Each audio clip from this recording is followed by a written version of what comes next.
د غنمو وږي پر اور کړوي.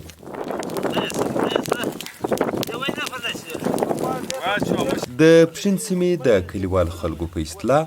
دې ته د ګېډۍ میله وایي. ګېډۍ راواخو بس د 2-3 سرو سره یې په راواړې سوځول کېږي نه د ښه په خوند باندې پخه کړو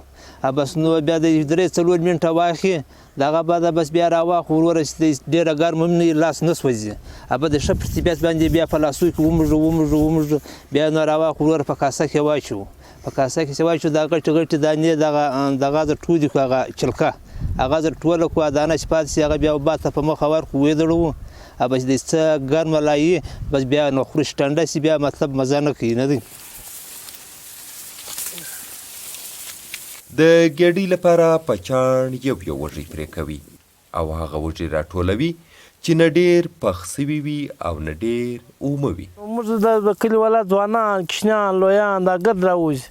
په پیکنیک باندې دلته د خشې هم راټولې کړو اور خشې راټولې کړو بس په دا غنمو کې غټ غنم وشکو په دې باندې موږ اور الوی ورته وایي دغه موږ یې کوو بس بیا ډېر ښه خوند پر کوو ښه پروګرام پر وکړو هلکان هم په خوشحاله وي په دې باندې ډېر. کلیوال خلک زیاتره د ګېډۍ میلې لپاره د خپلو ګاونډیانو سره د غنمو کښتونو ته ځي او هلته یې پر اور پخوي خو ځینې یې د خپلو کورنۍ وګړو سره په کورونو کې پخوي چې دا د دوی د غنمو د ګېډۍ کلنۍ میله وي. صمد شبنم، مشال ریډیو، پښین.